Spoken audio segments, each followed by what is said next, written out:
Hi guys, how's it going?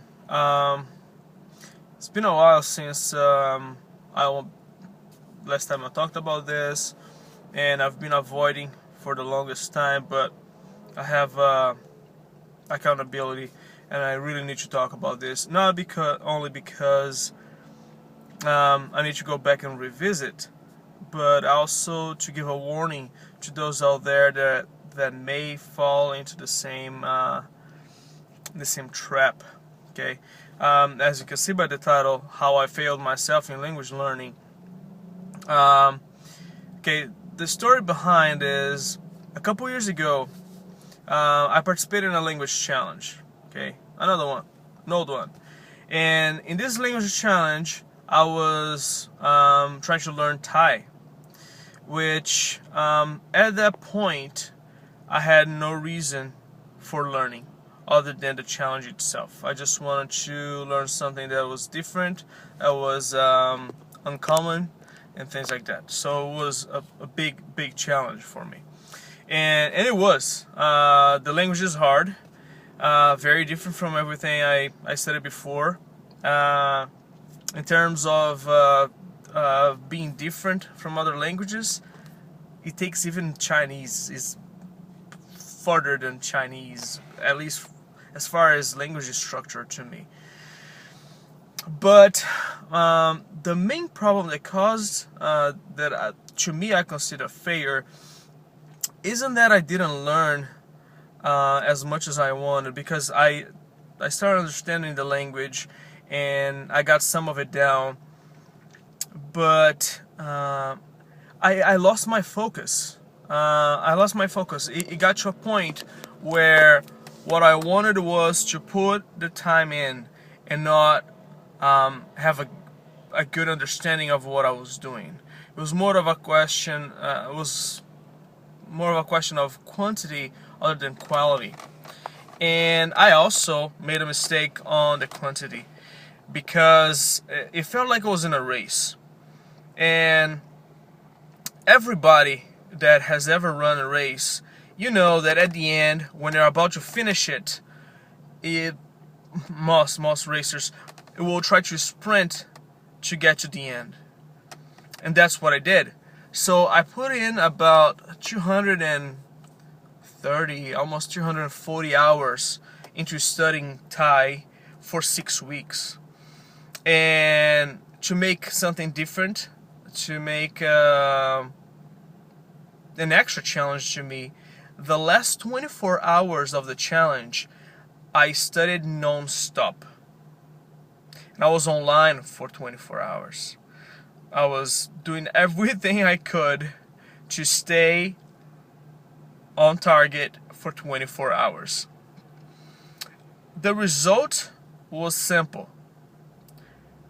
Failure. Why? Because for years I could not revisit Thai. I did not want to see anything in Thai. I didn't want to hear Thai. I didn't want to talk about Thai. Thailand might as well could be wiped out of my map and wouldn't make any difference to me. Which is horrible. It is one of the worst things ever, because I just, at that point, I created a blockage for myself. I created like a black hole, a cognitive black hole in my mind. It's just like somebody that's trying to learn a subject at school or a language, and the teacher is so pushy, so forceful, that they acquire this bitter taste in their mouth for that subject or that language. And that, to me, was self-inflicted, because I created that situation. I put myself in that situation. And support, it was plenty. I had supporters in US, had supporters in Brazil, in Thailand. I had publishers sending me books.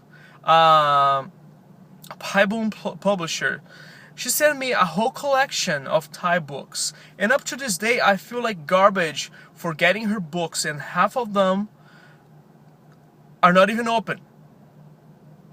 Not even open. I got free subscriptions for Thai podcasts, and learn Thai, a series of things online.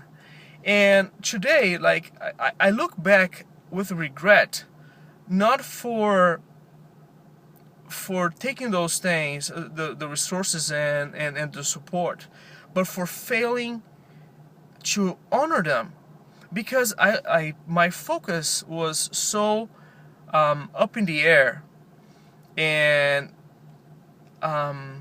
my I got tunnel vision, and my vision was I gotta put as much time as I possibly can into doing this, other than I gotta be the best I can at the end. So, two things. If you're studying something or doing anything in life, make sure you don't lose track of your goal. If your goal is to learn to speak a language, learn the language. Don't pay attention on time. Don't pay attention on what other people are doing. Don't allow it to turn into a personal vendetta or a personal race against time or competing with somebody else. Okay? I had people following me daily, every step of the way.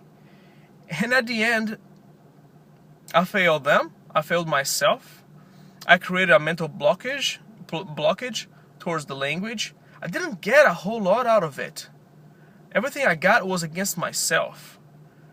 You know?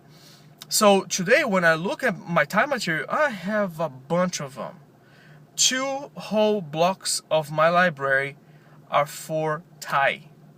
I'm talking about material for years of study. It's all sitting there. So, first, I need to get over myself. I need to get over this feeling of failure that I have, and this resentment towards my attitude, my actions back then. And I need to go back and revisit Thai for the sake of the effort and support that people put in me, and for the sake of destroying this mental blockage that I have right now. I really want to go to Thailand. I really want to visit that place. I want to learn the culture. I want to be able to read on the original, find the richest parts of their culture in their writing, and honor them by understanding them in their own nature, in their originality. And at the end, I want to make sure that other people that are studying languages, they don't fall in this, they don't have the same, they don't fall in the same trap. Okay, so don't make it about yourself. Don't make it about a competition. Don't make it about time. Make it about quality. It doesn't matter if you're better than anybody. It only matters if you're better than yourself, than who you were yesterday. And hopefully you're not as good as you're gonna be tomorrow. It doesn't matter if you know more than the guy by your side or the girl on the other side, or, oh, I'm on top of things. It doesn't matter. It does not matter to win a race if at the end you cannot walk. It is not worth it to win a prize if you cannot be benefit of it at the end. Okay? So keep this in mind. Keep your goal in mind. Keep your focus on the things that made you start and not wanted to finish it. It's not the end that is the goal, but the journey. The journey is what matters. How you're getting there and what you're getting out of it. That's the important thing. Okay? Not only language learning, not only learning anything, but in life as a whole. So take my experience for it. Don't think about the time. Learn what you have to learn the best way you can. Honor the support of others. Honor yourself. Be true to yourself. And I promise you, you'll be successful and happy. No regrets, no strings attached. And that's my word for today. See you guys next time.